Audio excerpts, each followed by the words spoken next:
हमें दोबारा से वही सीन दिखा जाता है जहाँ पे हमारी एरनल बैठी हुई थी और उसके पास हमारा पैसियन आया था, क्राउन प्रिंस। तो एरनल कहती है पैसियन, वो सोचती है पैसियन यहाँ पर क्या कर रहा है, इसको तो इस वक्त बच्चों के साथ खेलने वाले कमरे में ही आना चाहिए था, गेस्ट रूम में। लेकिन तब पैसियन उसके साथ बैठते हुए कहता है आखिर तुम यहाँ पर अकेले क्यों बैठी हुई हो। तो हमारी उसको देखती है, उसे यकीन नहीं आ रहा था। लेकिन तभी वो कहती है तुम्हारे बारे में क्या, तुम यहाँ पर क्यों आए हो, हालांकि मैं यहाँ पर अकेली थी। वो कहता है मैं तो तुम्हें देखने के लिए आया हूँ। तो हमारून कहती है तुमने पहले मेरे साथ ऑडियंस की रिक्वेस्ट उसको रिजेक्ट कर दिया था। वो कहता है वेल उस बारे में तो मैं थोड़ा बिजी था और वो तो हंस रहा था। लेकिन हमारून कहती है तुम झूठ बोल रहे हो, ये झूठ है।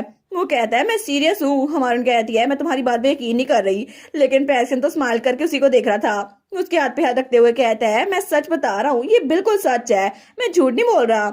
और वैसे भी फाउंडिंग फेस्टिवल था ना, तो इसी वजह से ग्रेट डेलीगेशंस आए थे और मैं मदर एम्प्रेस के साथ उनसे मिल रहा था। इसी वजह से मैं तो हेलबर्न भी नहीं जा पाया, मुझे माफ कर दो ना। और तब हंसते हुए कहता है तुमने तो इस सारे दौरान वर्कआउट को स्किप किया होगा ना, जब मैं नहीं था, तो तुम्हें तो बड़ा मजा आया होगा।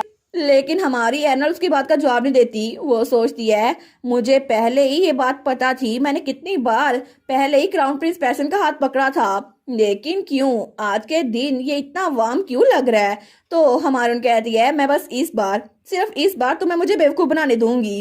लेकिन पैसन स्माइल करते हुए कहता है ठीक है, थैंक यू। वो सोचती है मैं ये बात समझ सकती हूँ। तो पैसियन वो तो स्माइल करा था, वो कहता थैंक यू सो मच एरिनल। लेकिन एरिनल भी ब्लश करने लग गई थी और वो कितनी क्यूट लग रही थी। वो सोचती है मैं जितना मर्जी ट्राई करूँ ना, मैं इस फीलिंग से भाग नहीं सकती, क्योंकि अभी तक मेरी सारी की सारी फिक्रमंदियां वो अब बिल्कुल गायब हो गई हैं। ऐसा लगता है वो बिल्कुल बेवकूफाना थी, क्योंकि मेरे पास एक दिल है जो सिर्फ पैसन की तरफ रिएक्ट करता है, क्योंकि जब पैसन हर्ट होता है ना तो मेरा दिल वो हैवी हो जाता है। लेकिन मुझे डर लगता है कि वो मुझे छोड़ कर ना चला जाए। तो पैसन कहता है मुझे लगा था कि मैं तुम्हें मिस करता करता मर जाऊंगा। वो सोचती है इसका चेहरा मेरे सामने जगमगा रहा है, मुझे लगता है अब मैं समझ गई हूँ। तो तब पैसन कहता है तुम आज इतनी ब्यूटीफुल कैसे लग सकती हो। और हमारी हीरोइन तो उसको देखी जा रही थी। वो सोचती है अब मुझे कंफर्म हो गया है कि मैं पैसन को पसंद करती हूँ, किसी दोस्त से भी ज्यादा। वो मेरे लिए बहुत ज्यादा स्पेशल और प्रीशियस है, इतना ज्यादा कि मैं हमेशा उसके साथ रहना चाहती हूँ। तो पैसन कहता है तुम तो आज बिल्कुल किसी फेरी टेल की प्रिंसेस की तरह लग रही हो, बहुत ही ज्यादा प्यारी। वो सोचती है हालांकि मैं ये बात जानती हूँ कि मैं और पैसियन हम दोनों की डेस्टिनीज वो पहले ही तय हो चुकी हैं, लेकिन इसके बावजूद भी मैं उसको देखने से बाज नहीं आ सकती। और तब वो बेचारी, उसकी आंखों में तो आंसू आने लगे थे। लेकिन तब हमारा पैसन कहता है क्या हुआ है तुम्हें एरल, क्या हुआ है, क्या तुम्हें चोट लगी है, क्या कुछ गलत हुआ है। वो कहता है तुम ठीक तो हो ना, तुम्हारी आंखें रेड हो गई हैं। लेकिन हमारी हीरोइन वो कोई जवाब नहीं देती। तो वो उसके माथे के साथ माथा टकाते हुए कहता है क्या ये तो बड़ा अजीब लग रहा है, तुम्हें तो बुखार भी नहीं है, फिर क्या हुआ है। तो हमारी हीरोइन वो सोचती है ये सब कुछ ऐसे एंड क्यों हो गया।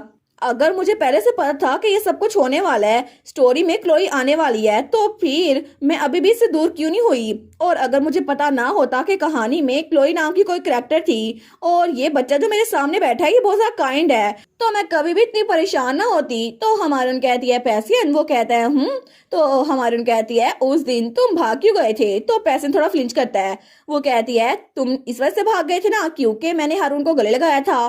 तो पैसियन वो थोड़ा सैड हो गया था। वो कहता है वेल एरल, तुम्हारे दिल में हारून के लिए स्पेशल अफेक्शन है ना। तो हमारून कहती है तो फिर क्या, अगर मैं उसको पसंद करती हूँ तो वो कहता है तो फिर। तो हमारी हीरोइन उसके माथे पे उंगली रखते हुए कहती है ठीक है अब फ्राउन करना बंद कर दो, तुम सैड होते हुए बिल्कुल भी अच्छे नहीं लगते। और तब वो कहती है मैंने बस उसको इसीलिए गले लगाया था क्योंकि मुझे एक चीज कंफर्म करनी थी। तो हमारा हीरो सोचता है क्या कोई चीज कंफर्म करनी थी। वो कहता है लेकिन तुम्हें कंफर्म क्या करना था, तुम्हें क्या पता चला। हमारी कहती है बहुत ज्यादा इंपॉर्टेंट चीज। तो पैसियन वो कहता है ठीक है तो फिर मुझे भी बताओ। नहीं नहीं मुझे भी गले लगाओ, ये बहुत ज्यादा इंपॉर्टेंट है।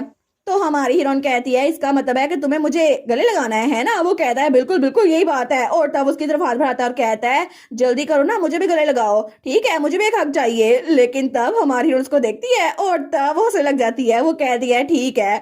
वो कहता है क्या सच में। हमारी सोचती है मैं तो प्लान करी थी इसको 520 बार और ज्यादा तंग करूं, लेकिन वो कहती है इसका मतलब है मैं तुम्हें एक फेक हक दूंगी है ना, इधर आओ। और तब वो पैसों को गले लगा लेती है। लेकिन पैसों तो बिल्कुल शौक था और हमारी हीरोइन उसका दिल फिर धड़क रहा था। वो सोचती है जैसा कि मैंने सोचा था ना ये बिल्कुल वैसा ही है। और तब हमारा क्राउन प्रिंस पैसन भी कहता है मुझे भी एरनल बहुत ज्यादा पसंद है। तो तब वो कहता है एर्नल क्या तुम भी ऐसे फील करती हो, है ना। वो सोचती है मुझे सच में पैसन को इतना पसंद नहीं करना चाहिए, लेकिन फिर भी मैं इस बात को झुठला नहीं सकती। तो तब वो कहता है एरिनल, और तब उठ के आगे होता है। तो हमारी सोचती है ये सच में बहुत ज्यादा प्योर है, लेकिन तब उसकी तरफ हाथ बढ़ाते हुए कहता है अब यहाँ पर सब लोग अंदर डांस कर रहे हैं, तो क्या हम लोग भी बाहर डांस करें। वैसे भी म्यूजिक की थोड़ी थोड़ी आवाज बाहर आ रही है। तो हमारी हीरोइन उसके बढ़े हुए हाथ को देखती है।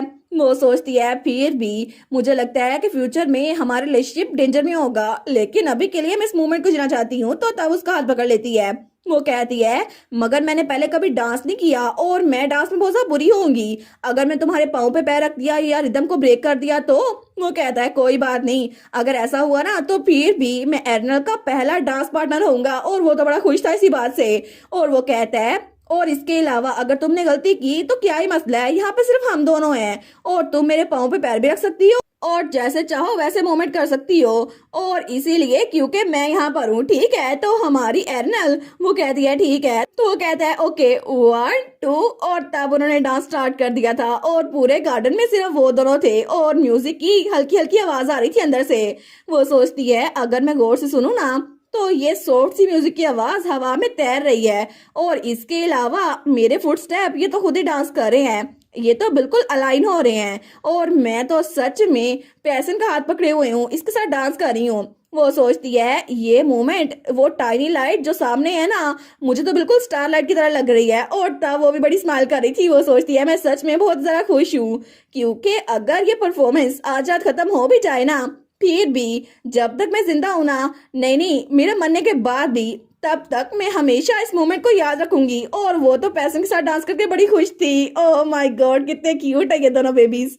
और हमारी हीरोइन एर्नल और हमारा क्राउन प्रिंस पैसियन की जोड़ी कितनी अच्छी लगती है ना। बस मुझे लगता है फ्यूचर में ना क्लोई भी इसकी बेस्ट फ्रेंड बन जाए ना, और कहानी वो थोड़ी सी बदल जाए, ओरिजिनल की तरह ना हो, फिर तो अच्छा रहेगा। और अब तो ड्यूक भी वापस आ गया है, हमारी एर्नल का फादर, तो क्या पता अब कोई क्योर हो जिसकी वजह से एर्नल ठीक हो जाए। और आज तो हमारी हीरोइन और हमारा हीरो दोनों कितने क्यूट लग रहे थे, और इनका डांस कितना क्यूट है ना। बस ये ऐसे ही इनकी स्टोरी अच्छे से चलती रहे, बस दरमियान में अब कोई एक्स्ट्रा ट्विस्ट ना आ जाए। और इसी के साथ ये वाला पार्ट यहीं पर ख़त्म। तो आप लोग बताइएगा आप लोग को ये पार्ट कैसा लगा, और वीडियो को लाइक और चैनल को सब्सक्राइब लाजमी कीजिएगा। बाकी वीडियोस का लिंक भी स्क्रीन पर नज़र आ रहा होगा, तो काइंडली उनको भी चेकआउट कर ले। और thank you so much for watching my videos. Stay safe, bye bye.